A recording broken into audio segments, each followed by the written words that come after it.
Friends, जैसा कि आप लोग जानते हैं कि कुछ दिनों से ट्वीटिंग चल रहा था रोजगार को लेकर, और जिसमें सही हम लोग मुकाम पे पहुंचे हैं कि हेमंत सोरेन ने एक्शन लेना शुरू कर दिया है। और आज के पेपर आप देखे होंगे या नहीं देखे होंगे तो आप लोग देख लीजिएगा कि आज दिया हुआ है कि सभी विभाग को अलर्ट कर दिया है कि वैकेंसी जल्द से जल्द लाया जाए। ठीक है, तो हो सके अब उम्मीद है, हम पूरी तरीके से तो नहीं बोल सकते हैं, जैसी सरकार है। ठीक है, अब सरकार भी वैसी निकम्मी है तो पूरी तरीके से तो नहीं बोल सकते, लेकिन एक उम्मीद जग गया है कि अब नया नया वैकेंसी आने वाला है, और जो वैकेंसी आया हुआ था वह कंप्लीट अब होने वाला है। ठीक है, तो थोड़ा अलर्ट हो जाना है, पढ़ाई को लेके सजग हो जाना है पहले की तुलना में, और जो भी पढ़ चुके हैं या पढ़ते आ रहे हैं उसी को आगे कंटिन्यू करते रहना है। ठीक है, तो जैसा कि हम लोग पढ़ रहे थे, हम लोग भूगोल, तो इंडियन भूगोल में हम लोग बहुत कुछ देख चुके हैं। तो हम लोग आज रिवर के बारे डिस्कशन करेंगे, नदिया के बारे है। तो इसमें हम इस टॉपिक में आज हम सिर्फ साउथ नदी के बारे देखेंगे। ठीक है, यानी दक्षिण भारत की नदियाँ, दक्षिण भारत की महत्वपूर्ण नदियाँ, उसकी सहायक नदियाँ और उसकी कुछ क्वालिटीज़ के बारे में हम लोग जानेंगे। ठीक है, तो चलिए शुरू करते हैं दक्षिण भारत की नदियाँ, प्रमुख नदियाँ, उसकी सहायक नदियाँ और उसकी कुछ कुछ क्वालिटीज़ के बारे में। तो सबसे पहले हम शुरू करते हैं महानदी। ठीक है, जो कि कहाँ से निकलती है? महानदी निकलती है छत्तीसगढ़ से निकलती है, और उड़ीसा के तट में आके अपना डेल्टा बना के चली जाती है। ठीक है, अब डेल्टा क्या होता है? एक टर्म आता है डेल्टा। डेल्टा किसको बोलते हैं? तो डेल्टा क्या है? त्रिभुजाकार नुमा आकार की आकृति जब नदियाँ अपने मुहाने पे बनाती है उसको हम लोग डेल्टा का बोलते हैं। ठीक है, यानी जब कोई भी नदियाँ समुद्र में मिलने से पहले अपनी सभी जितने भी ले आते हैं मैदान से, पहाड़ से, ठीक है, मलबा लेके आता है, अपने साथ मिट्टी लेके आता है। ठीक है, तो वह सब अपने समुद्र जाने से पहले वो क्या कर देता है? छोड़ के सिर्फ पानी चला जाता है, तो एक त्रिभुजिका नुमा की आकृति बनता है वहाँ पे, तो उसी को हम लोग बोलते हैं डेल्टा। ठीक है, अब मुहाना क्या होता है? तो मुहाना क्या होता है? मुहाना एक्चुअली क्या है कि जहाँ पे नदियाँ अपना रास्ता समुद्र में जाने से पहले बंद हो जाती है, यानी मुहाना वहाँ पे हो गया, यानी लास्ट नदी का एंडिंग पॉइंट को ही हम लोग क्या बोलेंगे?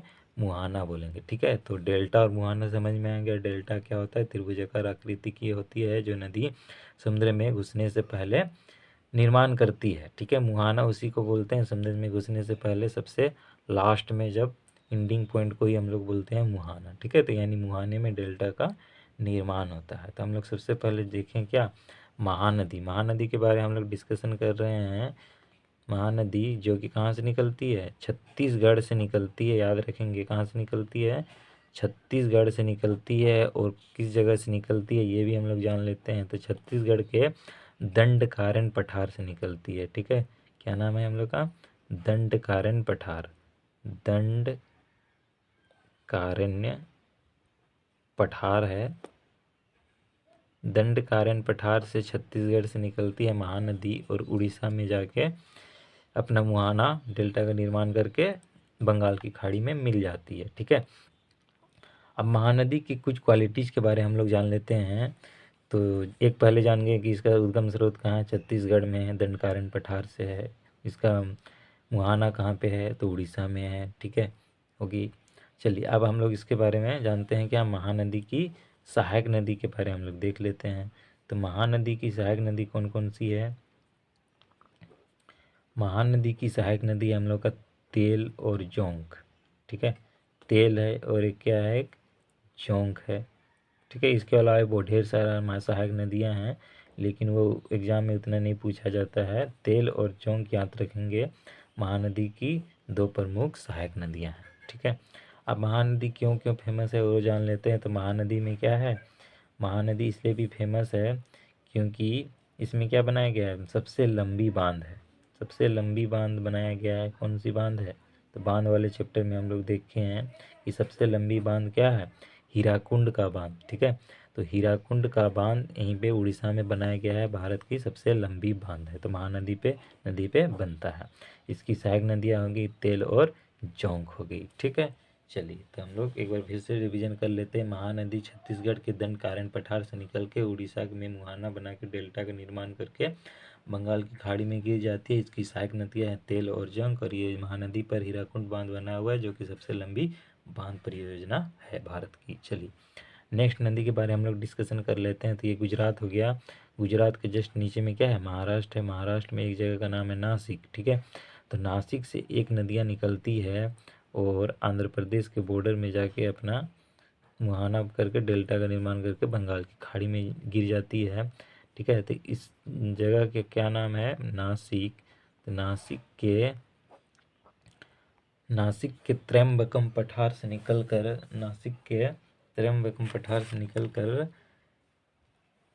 निकलकर आंध्र प्रदेश के तट पे गिर जाती है, जिस नदी का नाम है क्या, गोदावरी, ठीक है। तो गोदावरी नदी कहाँ से निकलती है, महाराष्ट्र के नासिक से निकलती है। किस जगह से निकलती है, तो त्र्यंबकम पठार से निकलती है।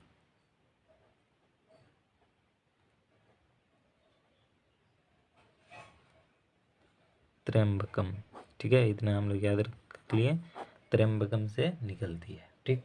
चलिए, तो गोदावरी नदी महाराष्ट्र के नासिक के त्र्यंबकम पठार से निकल के आंध्र प्रदेश के तट पे अपना डेल्टा का निर्माण करके बंगाल की खाड़ी में गिर जाती है। अब गोदावरी के बारे में हम लोग 2-3 बात कर लेते हैं। तो गोदावरी में एक चीज़ हम लोग देखेंगे क्या, कि इसकी सहायक नदियों के बारे में सबसे पहले डिस्कशन कर लेते हैं, ठीक है।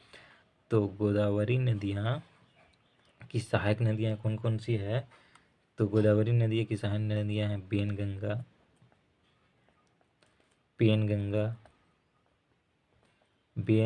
हो गया, पेनगंगा हो गया, इंद्रावती हो गया,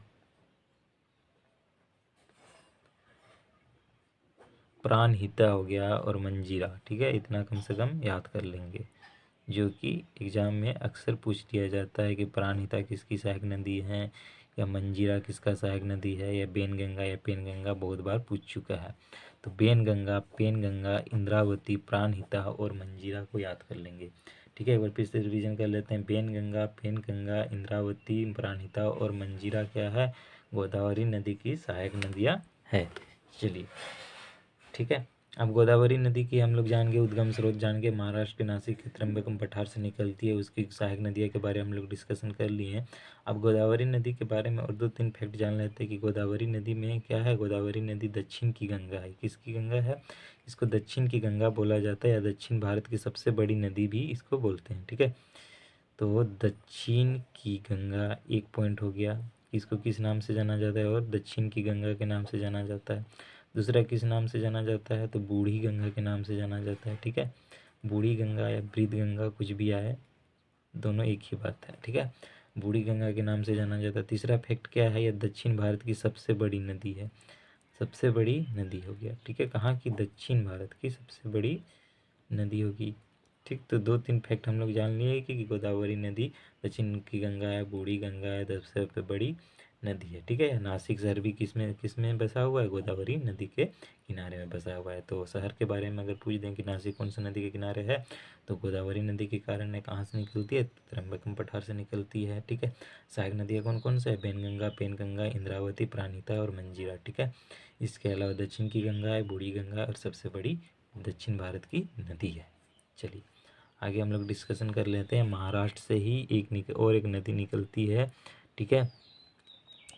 महाराष्ट्र से ही और एक नदी निकलती है, जिसका क्या नाम है, जिसका नाम है कृष्णा नदी, ठीक है, यानी कृष्णा रिवर।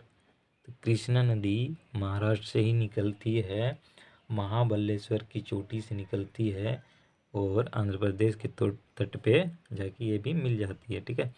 तो यहाँ पे लिखेंगे हम लोग क्या, महाबलेश्वर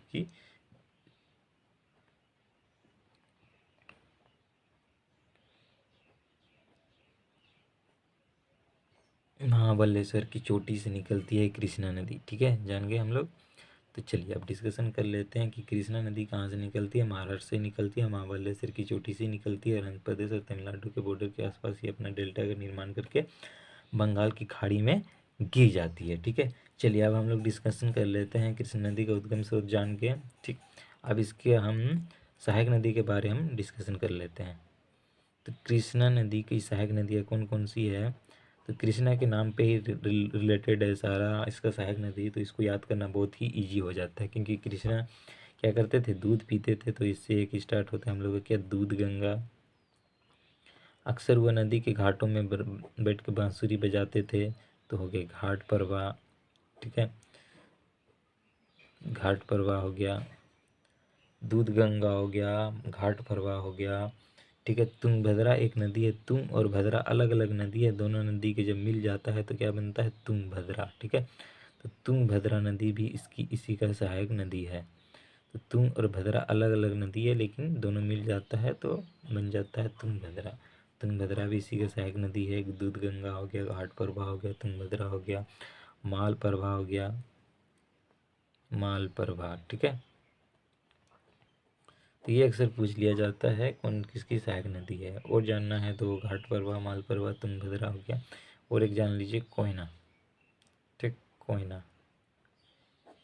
कोई नहीं है तो कौन है, कृष्ण भगवान है। ठीक, ऐसे याद रखेंगे हम लोग। तो कृष्णा नदी का उद्गम स्रोत महाराष्ट्र के महाबलेश्वर चोटी से। सहायक नदी हो गया दूध गंगा, घाट प्रवाह, तुंगभद्रा, माल प्रवाह और कोयना नदी है। ठीक है, चलिए हो गया। आगे हम लोग देख लेते हैं क्या, कृष्णा नदी के बाद हम लोग देखते हैं और एक नदी है जो कि कर्नाटक से निकलती है। ठीक, कर्नाटक के ब्रह्मगिरी पर्वत से निकलकर तमिलनाडु के बॉर्डर पे जाके गिर जाती है। उसी का नाम है, हम लोग क्या जानते हैं, कावेरी नदी। ठीक, तो कावेरी नदी यहाँ से निकलती है। कावेरी नदी कहाँ से निकल रही है, कर्नाटक से निकल रही है। ठीक है, कर्नाटक से निकल रही है। कावेरी नदी कर्नाटक के कहाँ से निकलती है, ब्रह्मगिरी पर्वत से।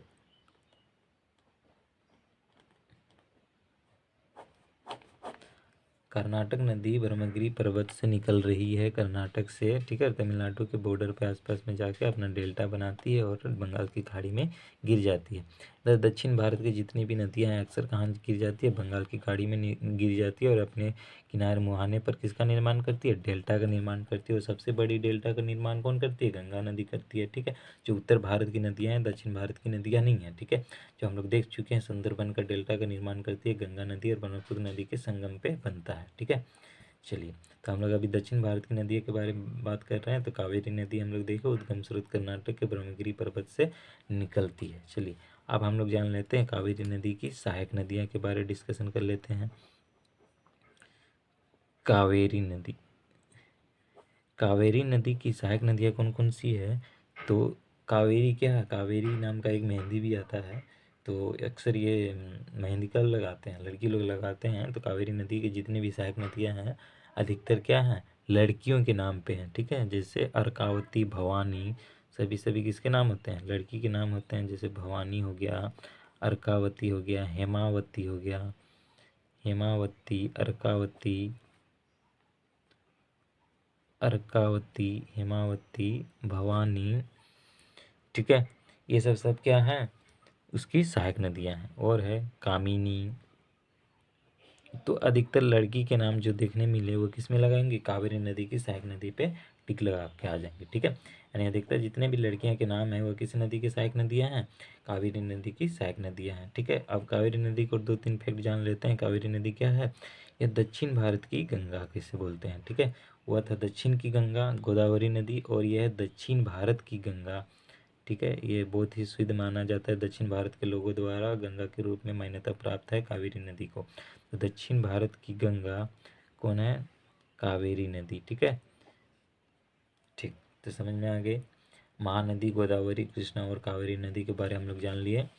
चलिए, महानदी कहाँ से निकल रही थी, छत्तीसगढ़ के दंडकारन पठार से निकल रही थी। ठीक है, इसमें सबसे लंबी बांध का निर्माण किया गया है, हीराकुंड बांध का। उड़ीसा की नदी उड़ीसा में बना हुआ है और उड़ीसा में अपना मुहाना का निर्माण करती है। ठीक है, इसकी सहायक नदी थी तेल और जोंग। गोदावरी नदी त्र्यंबकम पठार महाराष्ट्र से नासिक से निकलती है। नासिक गोदावरी नदी के तट पर बसा हुआ है। गोदावरी नदी की सहायक नदी है बेनगंगा, पेनगंगा, इंद्रावती, प्राणहिता और मंजीरा। ठीक है, फिर महाराष्ट्र से और एक नदी निकलती है, महाबलेश्वर की चोटी से निकलती है, कृष्णा नदी। कृष्णा नदी की सभी सहायक नदी उसी के नाम से रिलेटेड है। तो ये याद करना बहुत ही ईजी हो गया। कावेरी नदी जो दक्षिण भारत की गंगा है, ठीक है, जो सबसे पवित्र मानी जाती है दक्षिण भारत की नदियाँ में, और कर्नाटक से निकलती है, ब्रह्मगिरी पर्वत से निकलती है। ठीक, कावेरी नदी की जितनी भी सहायक नदियाँ हैं लड़कियों के नाम से रिलेटेड है। चलिए, आज की क्लास में हम लोग इतने ही डिस्कशन करते हैं।